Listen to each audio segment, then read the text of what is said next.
Hey viewers, welcome back to our channel.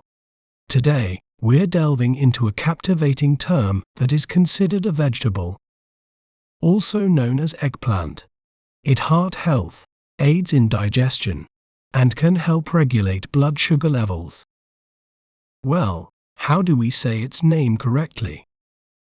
We may pronounce it as brinjal, brinjal, brinjal, brinjal.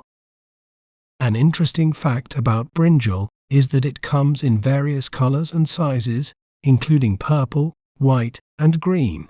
It has been grown for over 2,000 years.